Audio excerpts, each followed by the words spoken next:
And once again, welcome to our Mesilla Valley News Sports Podcast. We are brought to you by Instacart, and we are live on the patio at the Amador Live Eatery and Entertainment District, as we are every single Tuesday night at 6 o'clock. So let's get things started by talking about a little bit of sports action that was going on over the weekend. As you know, it was a good weekend for New Mexico State women's basketball.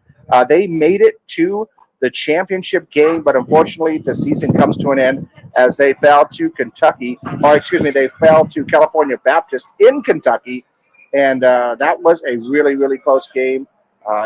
They almost got it right there. It went down to the wire to the final shot, but they finished up their season 18-7 overall, 8 wins higher than their 2021-22 season. And of course, Jody Adams looking forward to her next season and seeing if they can get to the NCAA. Unfortunately for Aggie baseball, that weekend didn't go quite as well, as NMSU fell by a score of 10-7 to Utah Tech and St. George to wrap up a 3-game conference series. The Aggies will travel to Albuquerque. In fact, they're playing there tonight. They should be actually getting first pitch tonight as they take on the Aggies up in Albuquerque. And of course, this is for the 4 times that they're going to be playing this year, this will be the first time they meet. They're going to meet twice more here in Las Cruces at Presley Asco Field. And then again, they'll make the final trip up north on May 2nd. And Emin State, of course, looking to bounce back after losing all 4 contests to New Mexico last year. And the Sweet 16 is set for the NCAA tournament. And if you thought you would be pretty good on your brackets this year, I think almost all of them went into the trash after the first couple of days. I can tell you that. 8 more teams kept their seasons alive as they battled for a trip to Houston. Michigan State and Creighton each advanced with upset wins over Marquette and Baylor, respectively. Florida Atlantic ended the dream run of the 16th seed Fairleigh Dickinson, while Gonzaga edged TCU to advance on. Fellow third seeds Kansas State and Xavier also earned second-round victories. Miami and UConn rounded out the day's winners, and the action continues Thursday with 4 games scheduled to be played in Las Vegas and New York. And like I said, Fairleigh Dickinson taking out number 1 Purdue, definitely threw a few brackets into the trash for sure. And also going on tonight, of course, the stage set for the World Baseball Classic Final. The U.S. is set to take on Japan tonight in Miami, and Japan had a killer game against New Mexico, 6-5. In the 9th inning, Masataka Yoshida hit a 3-run homer in the bottom of the 7th inning. Actually, that started off there to get them on the board after 6 innings. But in the 9th inning, Shohei Ohtani had a hit, got a few people on base, and then they drove in basically a walk-off win to go ahead and get that in the bottom of the 9th right there. And it was a very exciting win for Japan. But like I said, the U.S. and Japan hoping to go at it tonight. And the U.S. looking to defend its WBC title after claiming the last championship in 2017. Japan aiming to claim its 3rd title in the 5th ever Classic. So should be a really, really good game tonight. And, of course, we are here, and we are going to be talking, well, I think we're going to be talking some pool, right? We got the pool tables? We are. Without the pool tables. So without the pool tables. I don't know. I thought you might be able to bring one out. We'll put it out in the middle of the grass. Couldn't quite make that. Play outside, right? No, we have our guest, and this is Aaron. Yes. Go ahead and introduce yourself. Well, I'm Aaron Horvath. I've lived here with my beautiful wife, Jana, and my daughter, Brianna, for, 23, going on 23 years here in Las Cruces. That's right. And we're going to talk pool here in a second, but just to get to know you a little bit, what's a little bit of your history? How did you end up here in Las Cruces? Sure. So I was military, Air Force, and stationed at Holloman Air Force Base in Alamogordo. I was stationed there in 1993. Met my beautiful wife in 94, and she was also Air Force at the time. We both served there, and when we got out of the Air Force, we stayed in Alamogordo and until about 2003 and moved to Las Cruces. Oh, that's cool. So you've been here since about 2003? 2003, so okay. 20 years. 20 years? Yes. Okay, yeah. I got you beat by just a couple, but that's okay. And what have you been doing here in Cruces? I mean, in 2003, did you come in playing pool? No, actually, pool is always something I did for fun here and there when I could. Got involved with competitive pool about 4.5 years ago. But I work in sales. I've been business-to-business sales for a little over 20 years now. So. Oh, awesome. Okay. And how did you get into the pool business? So, And we're talking like Yeah. pool tables, not pool like swimming. Yeah, so pool, right, pool tables, pool billiards. tables. Yeah, Exactly. billiards. There you go. So, like I had said, I've been involved, playing pool for fun over the years, just for fun here and there. About 4.5 years ago, I started in competitive pool. So Okay. I joined league, started playing in tournaments, and really got excited doing that. And it was really a lot of fun. Have a passion for the game, and so for a few years we were, playing here, and I noticed there weren't too many handicap tournaments going on. Yeah. And so the regular tournaments, you have the same few people that kind of win, the tournaments, and it was, I don't want to say pool was dead, but it was nearing the coffin at that time. And so I just felt that a change was needed. Got with some friends, talked to them about some ideas, and launched XLR8 Tournaments to offer consistent, regular, quality handicap pool tournaments. Oh, that's awesome. Yeah, I can guarantee you I was never at the top of any of those tournaments at all. Because I think a lot of people are familiar with it, just playing recreationally. You go out on Friday, Saturday night, or maybe sometime during the week, and you go over to the tables and you play and you have a little bit of fun. Of course, the situation being here in Las Cruces, we lost one of our places that a lot of people like to play, which is a real shame. But they're still out there. There, and I myself really enjoy the game, but never really good enough to compete. And I'm going to be, I played a lot of different sports, and I'm pretty much bad at most of them. But I did just enjoy the game. Like I said, just go out and enjoy it. But these tournaments, how many tournaments do you get into for the year around here? So I would estimate we've probably put on about 30 tournaments during the year. And we have 4 locations that we do the handicap tournaments. So we have Lucky Dog Billiards here in Las Cruces, Olhausen, Jerry O's Rack Room here in Las Cruces, and in El Paso we do the tournaments from time to time at Pizza Zone, the new pool hall there on Montana, and then also at Clicks Billiards as well. Yeah, so like I said, there's plenty of options to go ahead and do that. So maybe if you do kind of miss those tournaments, how do you recruit? How do you get these people? There's people coming in from all over for these tournaments. So what we found is, like yourself, a lot of people like to play, and quite a few of those folks are competitive, and they'd like to play competitively, but for whatever reason have shied away from playing in tournaments. Whatever reasons they may have, there's over time what happens is folks see the tournaments going on, they're curious. They, like I say, they enjoy the game as well, and if they're competitive, they want to get into it. We have a rating system in our area that's called the Fargo rate system, and the Fargo rate system is used for the main sanctioned league that we are fall under, which is the BCA, or Billiards Congress of America, and Q Sports International. And that rating system is used to help us establish handicaps, just like you see in golf, and just like you see in bowling, there's handicaps, and there's reason for that, because it helps level the playing field. It brings more people in. More people are excited to play when they can actually have a shot.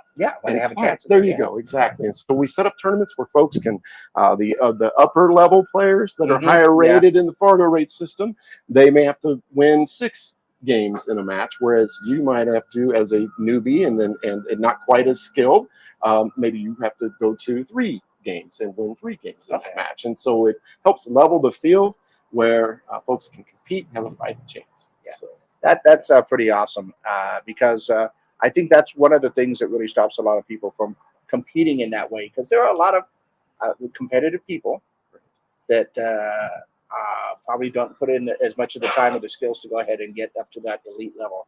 I can say that because that's basically what I used to do. I used to love to go out to play every once in a while. In fact, some friends of mine used to go play about once a week or so, that we would go out. And my cousin, who lives in California, played so much, and he did get to that elite level. He ended up going pro. Outstanding. And I learned how good he was one time when he came for a visit. I said, let's play. And after he ran the table, I was like, okay, I'm going to go get drinks. I'm done now. I'm done now. Yeah. Sure. His name is Fosh Garcia. And I love it when he posts every once in a while, because he'll get some of these endorsements and just come up with these killer cues that these companies give him. I'm like, you can throw a few my way. I'm not Right. necessarily opposed, right? Yeah. But yeah, I know that it's a lot of fun to get into the game and everything else, like to get some more people out there. And how many people do you usually get to some of these tournaments? So it depends on the venue, but we are finding it's been very popular. The tournaments are generally filling up to capacity, which is generally if the pool hall has 12 tables or 10 or 12 tables, we'll generally max out at about 32 players. Okay. We have a smaller location in town as well that has fewer tables, and so we generally have up to about 16 players there as well.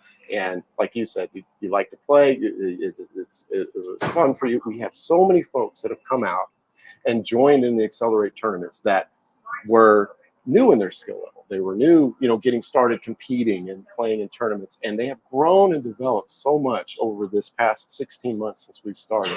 And now they're placing in tournaments. They are actually placing in the money and winning plaques and trophies, and that's exciting when that happens. And when they get a taste of that, those folks, they come back and they continue to practice. Not everybody has the 6 hours a day to put into practice on pool, obviously, and so.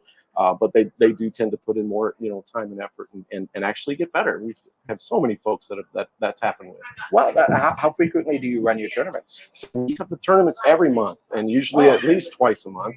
We've recently started up an Accelerate mini tournament at Lucky Dog Billiards on Monday nights. Oh, nice. Anybody's welcome to come and join and play.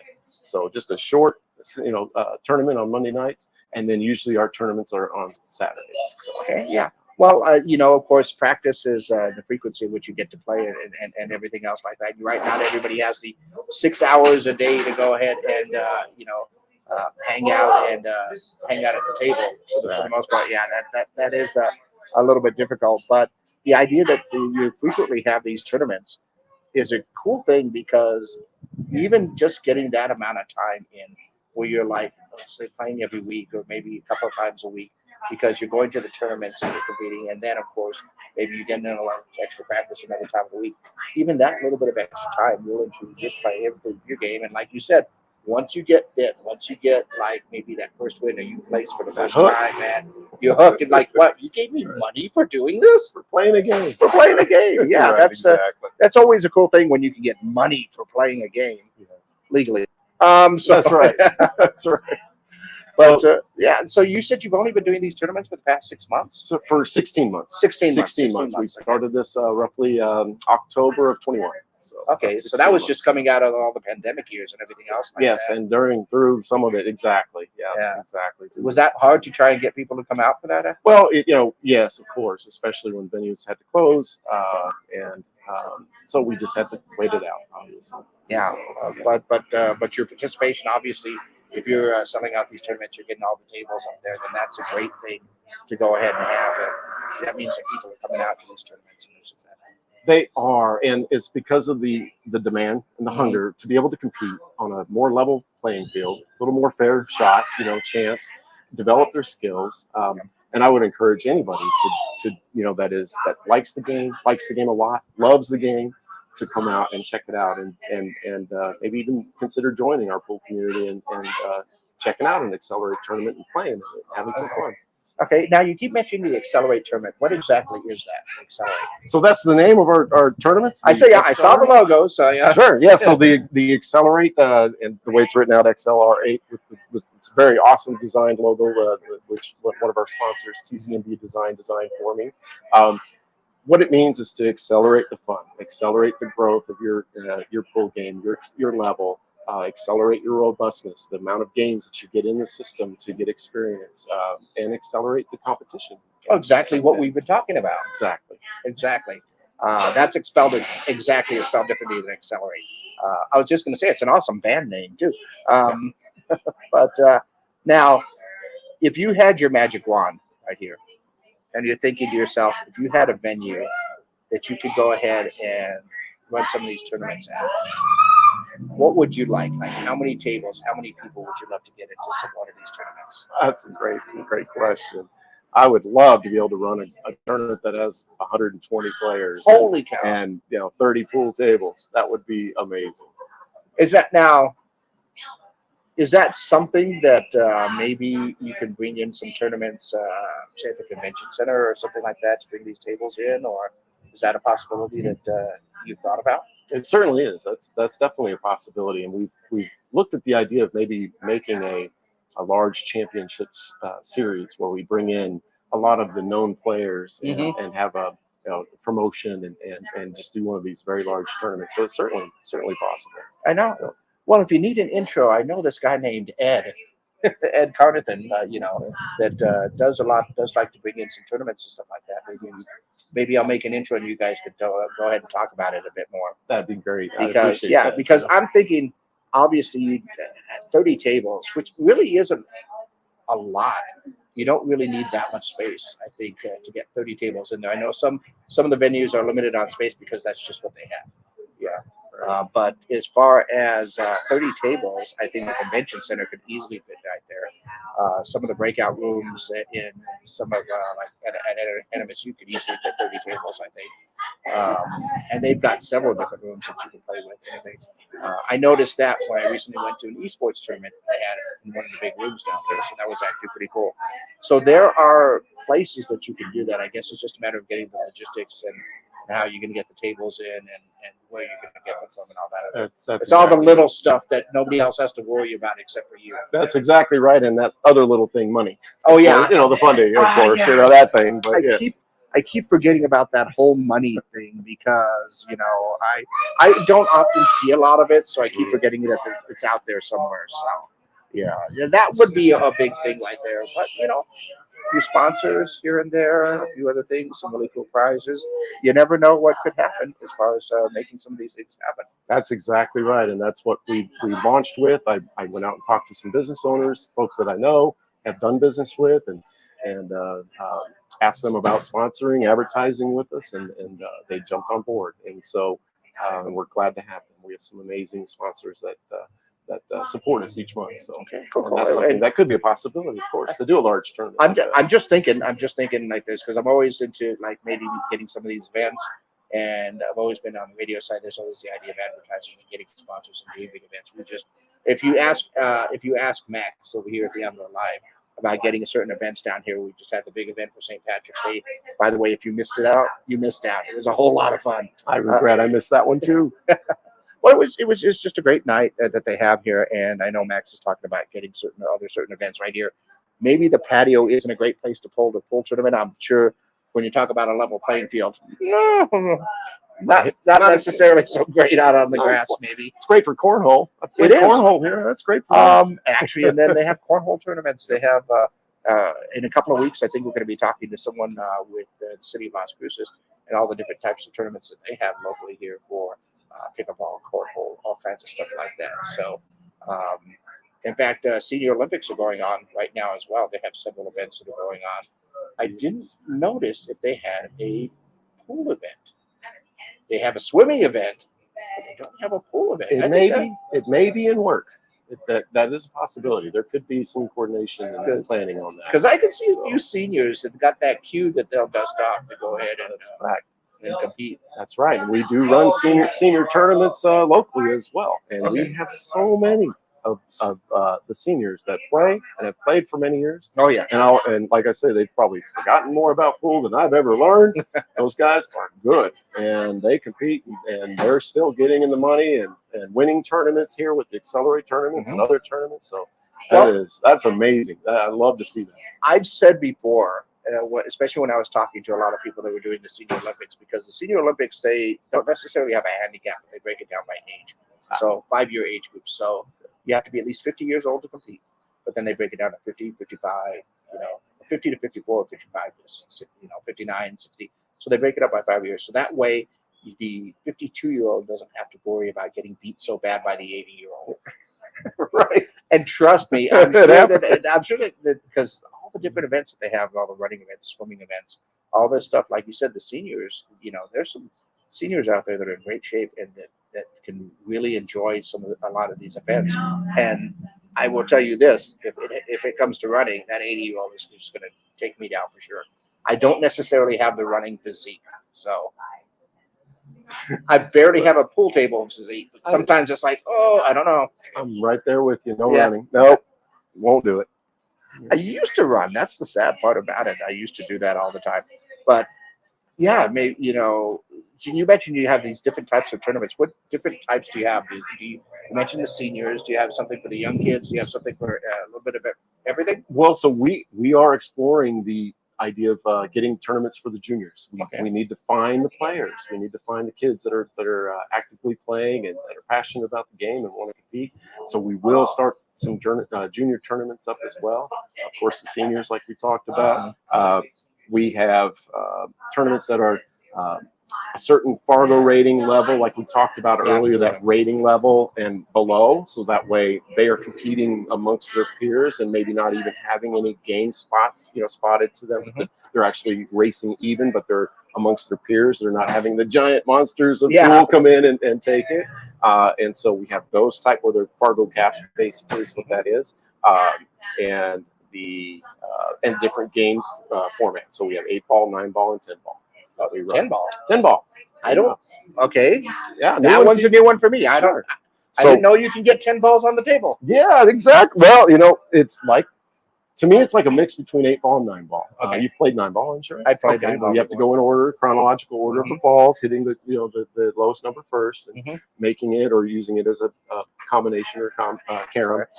10-ball is, well, with back on 9-ball, you slop counts. It doesn't matter as long as you've made a legal hit. Any ball goes in, you still keep shooting.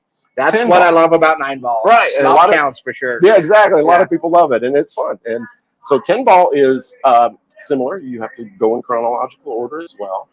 But slop does not count. You have to call your ball pocket. Yeah, you have to call your ball pocket, and you still go in order. And the 10-ball is the money ball. And so you basically rack it like you would kind of similar to an 8-ball rack, and in the triangle format. So instead of the diamond format. Okay, I was going to say, how do you rack that? Because I was thinking about that. And yeah, I can see that. But it's a very popular game too. A lot of the tournaments are use 10-ball as one of their main games. A lot of the pros play a lot of 10-ball, so and 9-ball. Well, yeah, I can see a lot of the pros, a lot of the upper echelon players really liking that game because if you want to show how good you are, you got to call your shot. There you go. You call your shot, and you got to make it. So yeah, because I'll be honest with you, I've played a lot of 9-ball, and I am very glad and sometimes very lucky. Sometimes with some of those shots. So like I said, I do enjoy that. But yeah, so that's cool. So 8-ball, 9-ball, 10-ball. Yes. That's cool. I'll have to check out to see if they've got some videos on 10-ball tournaments and see how that one looks and how that one's played. You're welcome to take a look. We at our YouTube and Facebook page, we do live stream. Most every one of our tournaments are live streamed. We have a table that is live streamed both on YouTube and our Facebook page. So that's awesome. Yes. What is the YouTube channel that you have? So it's the XLR8 Tournaments, just like it's written here, XLR8 Tournaments, and same with Facebook, XLR8 Tournaments on Facebook. And in fact, that's where most folks, if you're on Facebook, that's where you can go ahead and follow us there at that Facebook page, and you can learn about all the tournaments there that are coming up. XLR8. I know that 8 somewhere here. There it is. Tournaments. That should pull up. You'll see kind of a picture of. Let's see here. Got it right there. There we go. Yes. Okay. Here, this channel does not have it. You have live videos. Yes. Okay. So there's a lot. There we go. Okay. That's mainly all we're doing there and so we're live streaming, broadcasting simultaneously to both of those medias. And yeah, I am going to, let's see. There we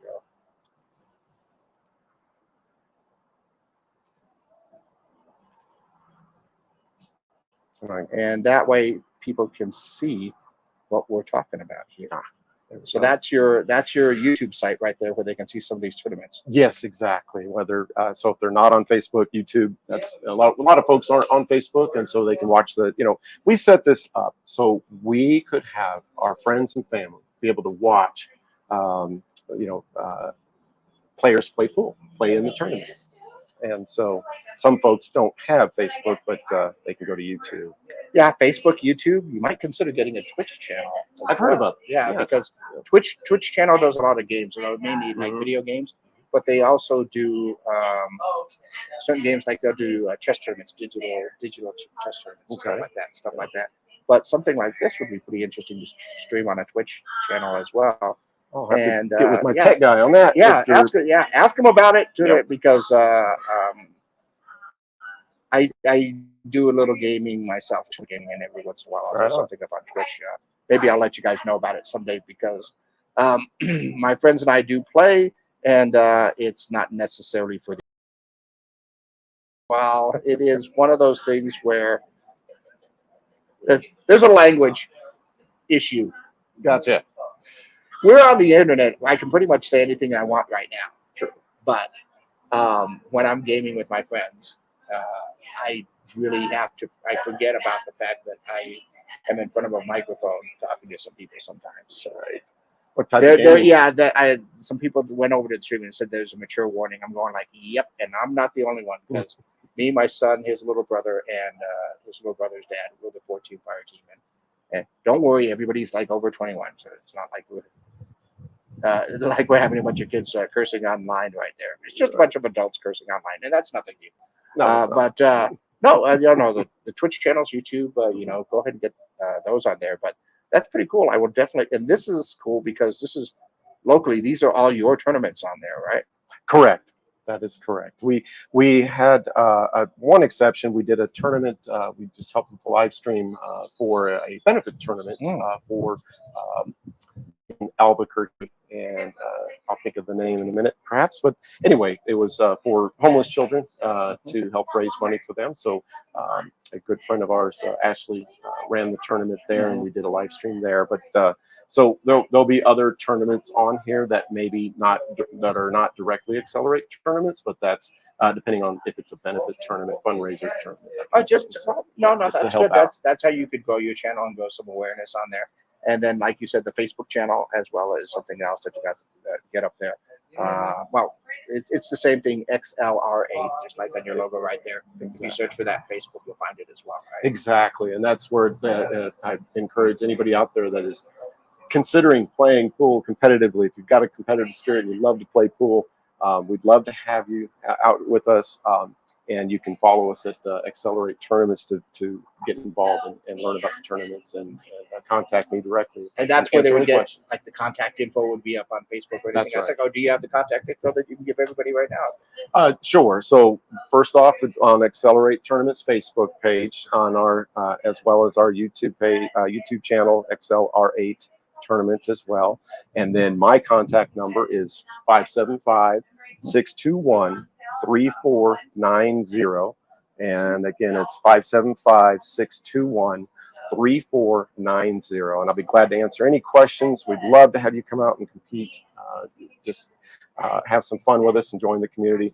We have a lot of great players that will help answer questions about any rules, and just very a lot of camaraderie and good spirit with the whole community. And that, you know what, and that's one of the things that I love since I've been doing this sports podcast, is that a lot of people just get out there for the social aspect of just hanging out with some other people. That's right. You're waiting for your table, you're waiting for your turn, and you're sitting around, you're talking to people. It's the same thing as if you were going out on a Friday or Saturday night to play some pool with your friends, except this time you can win some cash. Exactly. You can win some cool prizes. You get that competitive spirit going right there. And you get to critique other players. Not that anybody's judging, I'm sure, right? Right. That never happens. No, not at all. Never. You should have shot it this way, Dan. Oh, man. Why did you do that? Right, exactly. What were you thinking? Yeah, all in fun. All in fun, of course, yeah. I'm sure that it is a blast. But that social aspect of getting out and getting around these other people that just really enjoy the same thing, is you can never discount what that does for your mental health in general. I'm sure that there are a lot of people that go there just to forget about, you said you were in sales for a while and stuff like that. Get the stresses off. Just get the stress out. Get that out there. And that's a huge point, that you just brought up. the friendship and the competitiveness and playing and fun. And it's fun to be competitive, right? Yeah. I mean, I remember growing up with my mom playing Monopoly, and she was competitive at that game. And How many tables were flipped? I was picking up little green houses for weeks. I mean, I tell you what. But it's a lot of fun to compete with your friends and meet new people that share your same passion and what you're in the game. So we'd love to have the folks come out and check it out. Yeah, that competitive spirit is something that can never be forgotten. I think it's just part of being a human. That's There's right. that little bit of competitive spirit, and even those that say they don't have it, it's a little bit. It's always there. It's underneath there, maybe just a little bit. Yes. And then there are those people, like my brothers and sisters, who would flip those tables when we win. I'll be honest with you. Right. I don't like Monopoly just for the fact that it takes so long to play sometimes, and people cheat. They do. They cheat, and And my mom said I cheated. And I'm like, no, I didn't, Mom. I promise. and I personally have never flipped a table, but I have said, you know what? Take the house. I'm giving up on the mortgage. You can repossess it. I'm out. Yeah. Yeah.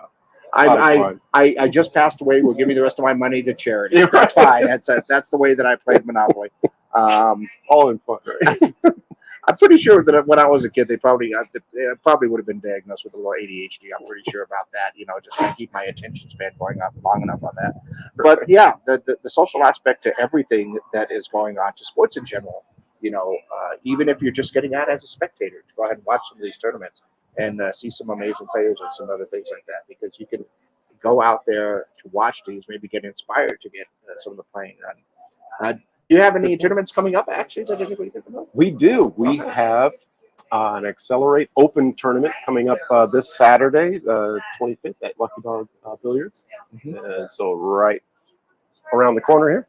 Yeah. I'm trying to get my bearings. Let's see. Loman yes. and Nominal over here. Right there. Right there. Yeah. Is that where there? Right over here? Yeah, I think that is going to be an open tournament. So it's the first one of its kind that we're doing. That normally, like I said, we've been doing the handicap tournaments, and I wanted to go ahead and do one for the upper level players as well as anybody else who wants to join and play that is not handicapped, so they can go out and compete and have fun. That one is Saturday. Right now it is full, but a lot of times we do have players that don't show up, and so there could be an opening or two. We don't know at this point. Well, or as I mentioned before, once again, just going out there to, if you're interested in getting into any of the XLR8 tournaments, to go ahead and check it out, see how it's fun, see how the game goes, see how it flows. Check out the competition. Just saying. Check out the competition, see how it goes right there, to see if this is something that you would really enjoy and like to really get into. What time is that tournament going to be held? So that tournament will start at noon. There's a warm-up time at 11 a.m. and the tournament starts at noon. So, at noon. Okay. Yes. What else you got coming up after that? Any other yes, we do have another one, April 8th at Clicks in El Paso. Okay. That one's going to be 9-ball as well. And let's see, and then we have a championship series that we're running in El Paso at Pizza Zone. Okay.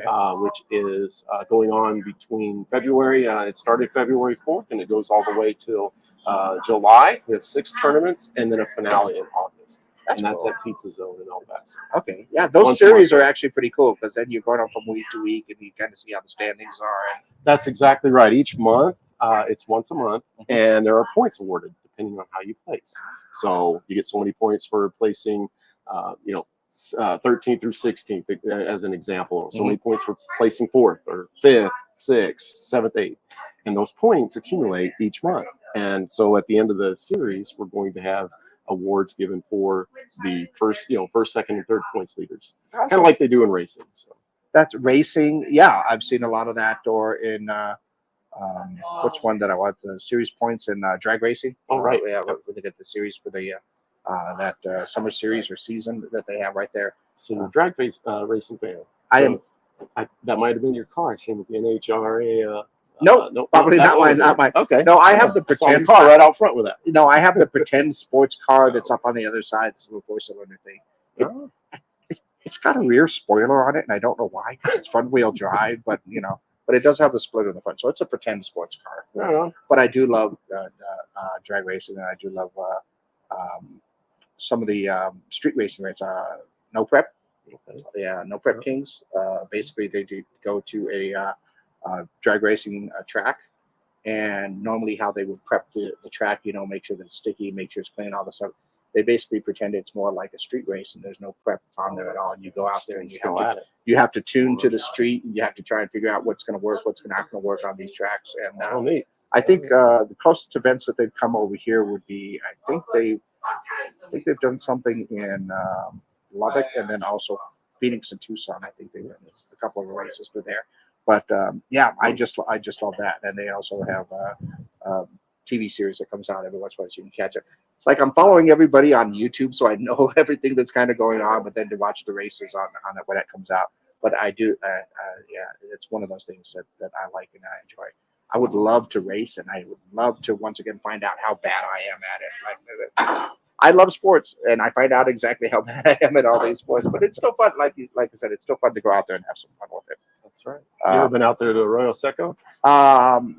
I have had some friends that have gone out there before, and I have not actually personally been out there. But I actually had a friend that was racing an electric car out there. They took a smart car out there to try and have some fun with it. And that one would be pretty interesting because you're not going to beat an electric car off the line. You're going to have to come back on that one because that acceleration is instant. The torque of electric motors compared to combustion is different. Yeah, but that's. Was watching something. Okay, we're going to slip into EVs right now. Was watching a smart car before the actual smart car came out. The little boxy thing. The company actually did a roadster. There's a 2-seater roadster that was out there. It's a really, really cool car. But that was probably about 5-6 years before that little boxy thing came out. So that was like early 2000s, mid 2000s when that came out. You might still be able to find a few of them out there. But it was not an electric one. So it's just a little roadster right there. It's just a lot of fun. And I've seen sports cars, when you talk about that torque that you're getting off the electric motor. Somebody can't remember which country did it, but they had this little sports car, obviously quiet as all get out.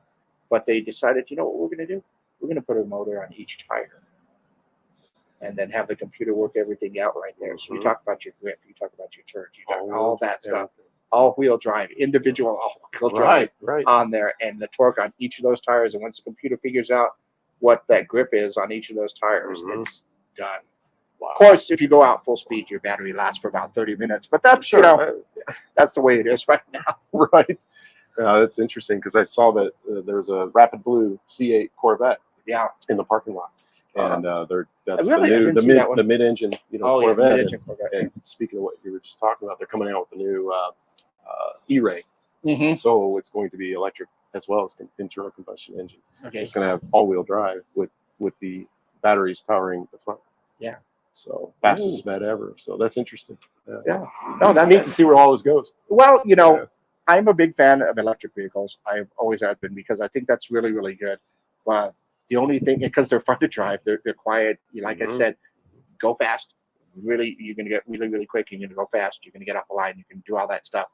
But my problem with that is just you can't go for distance on those things right there. You can go for quarter mile. You can go for 1/8 mile and stuff like that. But you're not going to get. I'm not going to be able to drive home over the weekend without having to sit 8 hours and charge it again before I get halfway there. Right. And they're getting better. They're getting better at the rapid charging. We'll see where it goes. And they need to put them everywhere. But and that's the thing. The infrastructure. I think they need to get on that. But I would be more interested in seeing some more hydrogen engines come out, because if you talk about being ecologically friendly, I know we went into sports cars right now, or anything else like that. But a hydrogen engine, the exhaust is water. Yep, exactly. That's the byproduct. It's the byproduct is water. Hydrogen is the most available element on the planet, and you can make it, basically. So that would be the best thing about it, because electric vehicles are great, and that's zero emission type stuff, but you got to build those batteries. And then what do you do with the batteries when they're done? If you're really thinking about the environment, it's something still an ecological problem. Yeah, you got to keep that in the back of your mind. Okay, now that I'll get off my soapbox. No, that's okay. It was all racing and sports, racing sports. Because like I said, I think it's great. I love that. I still love EVs. I would love to get myself. In fact, I have a car that I would love to convert to an EV just because it would be fun to drive around for the summer. And it would be really, really cool. And I've seen the conversion kits for VWs, and I've seen some conversion kits for the minis, like the old school minis, and stuff like that. Yeah. I think I saw a conversion kit for a Carmen Ghia. Like I'm a VW fan as well, so you can imagine driving a Carmen Ghia with the VW sports car. Look it up; it's awesome. And to be able to drive that around town and everything else like that, that would be fun. That would be really great, because if you're talking about emissions, you're talking about your daily drivers type stuff. Your long distance stuff, the combo where you have the engine and the hybrids. Thank you. I was wondering what that word was. The hybrids would be really, really good. And then, like I said, I'd like to see more hydrogen or a fuel cell. And I agree. And I think the hybrids, even in racing, they're starting to introduce some of that. And the hybrids are a good bridge to the gap. Right? Yeah. They're not there yet, but they're a good bridge to the gap. And I am waiting to see if we're going to get more EVs, or the first time that they try and get some racing done with EVs. I think they've got a few series that try it, but they're not going to be those 500 lap things, Right. Yeah, not going to have that kind of endurance. It's like we're going to have an 8-hour intermission while all the cars charge up, and then we're going to get back out. You're not going to get any of those 24-hour races, that you would have in there. No Le Mans. Yeah. You're not going to get any of those. But I look forward to the point where we might get there and see how that would work. But until we do, it still would be fun to use that as a daily driver to go around. Just to pull up to someone next to the street, and they're going to hear my radio and me singing louder than my engine. That would be fun. And I've owned a couple of convertibles, so that's happened on occasion. Right. So when you own a convertible, my friends, if you sing along to the radio and your top is down, everyone can hear you. I'm just saying. I'm just giving you that warning if you ever decide to go with a convertible.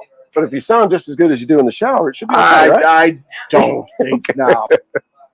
I may have been in radio for 30 years, but every time I hear my voice, I'm going like, oh, no. I know I'm not necessarily waking people up with joy. I'm scaring them awake. Like, what's that sound? Oh, it's Chachito. No, but it's really cool to go ahead and have you on here and to learn about this, because I think a lot of people may have thought that there's just not a lot going on with pool tournaments in town, like you said. Like I said, when we had a place closed and a lot of people was very popular right there, and then you don't think about some of the other places around here, unless you know someone who's going out to some of these places. And now we just let everybody know that the pool tournaments are here. You have an opportunity to get out there and enjoy them. There's fairly frequent. You're winning, like you said, 2 or 3 months. Oh yeah, easily, and they're right here in town at Lucky Dog Billiards and Olhausen Jerry's as well. Very lively with pool tournaments that are happening. Oh yeah, awesome. And league, we have league. And you have leagues as well. We have league teams. What kind of leagues? So BCA, the Billiards Congress of America, CSI, Q Sports International League is the sanction, if you will, the body. But the leagues are 5-man teams, so 5-man / women as well, of course. And that is every week on Tuesdays right now at Lucky Dog Billiards as well. When do your seasons run through? Right now, this one's running from we really just started back up the beginning of this month, and it's going to run all the way through December, about the December 12th. Wow, that's a long season. Yeah, it is. And but we do take a break in the summer, a couple months off during the summer, and we just now took a couple weeks off for spring break, of course, as well. But it is a long one, and folks can join a team anytime during the first 4 weeks of the first half. Okay. And then during the first 4 weeks of the second half as well. Okay, cool. Yeah. And all of that information, of course, they can go to your Facebook page and find out. I mentioned the leagues. We don't run the leagues. Oh, you don't run the leagues. That is ran by a good tournament director and league director, Kathy Cowger. Okay. She runs the leagues as well at Lucky Dog Billiards. And so it's separate from XLR8 Tournaments, but we're all you know, we're all part Well, of that one as big well. family, Yeah, we're all right? big, Yeah, one big family, family yeah. playing pool. You know, Maybe we'll so. have to have her stop in and talk about a little bit more of the Yes. leagues and some of the stuff that's going on down there. Yes, I can definitely introduce or get them connected. Okay. Whether it be yourself directly, Tyler, however you want. Yeah, Tyler, So- Lindsay, myself, we Okay. we all work together to go ahead and try and get everybody on here. Yeah, I think that'd But- be great. yeah. I believe she would like to do that. Can't speak for her 100%, but I think she would. So Just tell her, don't watch it. We don't want to scare you. No, it's it's been awesome having you here, and I'm really glad to learn about these tournaments and the fact that this is going on in town. You might find me sneaking down maybe to go ahead and take a look at some of the tournaments. You know, I'll go down there and have a root beer or two. You know, I don't want to go too hardcore. love to have you. That'd be awesome, Gino. Yeah. Really. And go ahead. I'm sorry. No, I was just going to say, just go ahead and check it out. I feel like, and I tell everybody this all the time. Anybody that says there's not anything to do here in Las Cruces, they're just not looking hard enough. There's so many different things that you can do. So many, especially when it comes to sports in general. But there's so many different things that you can get be involved in and take part in. Right. And it doesn't always have to be very physical or anything else like that. When we talk about some of these tournaments and getting out there and playing the game, this is something that almost everybody can do. Exactly. That's So- a great sport for that. That's exactly right. From the young to the old. Yeah. And I would love to get some of the young players, some of the young people involved about this. I've talked to everybody. Just heard the motorcycle go by. See, electric vehicles. We've talked to a few of the golf managers around town, and they talk about the junior LPGA or the junior PGA stuff that they get and getting the kids involved. I think it would be awesome to get some of the kids involved with the younger people involved in some of these tournaments and have something like that. I think that would be really, really cool, especially for the sport in general. Oh, I agree wholeheartedly. That is something that we are looking at doing. I've got another gentleman that I work with. It's also involved in the pool with us that he is interested in doing so. And so what we need to do is put out the information through the schools, through wherever, and get those guys, the youngsters involved, because I know a lot of them, like to play and would appreciate the venue and the opportunity to play somewhere where, even though it's a bar, but we can make sure that everything's great for them at that location and wherever the tables are, it's safe and secure for them. So Yeah. have a good time for this. When I used to live in Phoenix, they used to have a place. It was on Indian School Road. And if anybody's familiar with Phoenix, they know where that is, called the Golden Eight Ball. And it was basically this huge space. They must have had, I'm guessing, probably over 30 tables in there. And it was just this place. They had video games, they had pool tables, and then off in the distance in the corner somewhere is where they actually had, the bar. So it was all ages, everything else like that. But it was really cool to get out there and play with a lot of people. And it was a lot of fun. Like I said, when I lived in Phoenix, we were out there all the time. It was the hangout place, I guess you could say, and it was a lot of fun. When I think about it back then, probably not the safest place to be. But I think this was the early '90s. Okay, it was a lot of us grew up like that. Yeah. We didn't wear helmets. And all that. No. I mean, people you drink from the garden hose, they're like, no. So it's a weird and strange, wonderful world. Right, there you go. That's a way to put it. I'm not going to put it that way. That's a great way. But thanks a lot for coming out, Aaron. Thanks a lot for letting us know about everything that's been going on. I look forward to maybe checking out a few of the tournaments that you're going to have coming up there, and maybe a few of the leagues as well, and see what's going on at the Lucky Dog, because that'll be in town. That's just right over here. Yes. And Old Hausen, Jerry O's. And Old Hausen, you're locally on Amador as well. Yep. I mean, excuse me, on Loman. Loman. Exactly. I know. I get those two. I've been here for 25, 27 years. I still get those two. Lomador, right? Lomador. Yeah, Lomador. Exactly. Yeah, Lomador. But of course, if you need any more information, they can go ahead and find you on the YouTube page and on your Facebook page. They'll have the contact information if they're interested in any of the tournaments there, right? Yes, exactly. And we'd love to have you come on over and check it out, have some fun with us and join us. So absolutely. And I really appreciate you having us on today. Well, I really do. Thank you. Like I said, we'd like to get a variety of different things around here because, like I said, you don't know what you don't know. And if you didn't know that we have really regular pool tournaments in town, now you do. So thanks a lot for coming out, Aaron. And once again, thank you guys for tuning in. We will be back again next Tuesday, 6 o'clock, as we always are, live right here on the patio. at the Amador Live Eatery and Entertainment District. Of course, right outside of the Broken Spoke, as you can see on the patio.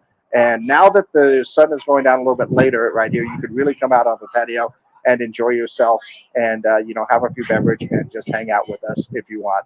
So once again, thanks a lot for tuning in. We will see you guys next Tuesday, 6 o'clock for our Mesilla Valley News Sports Podcast.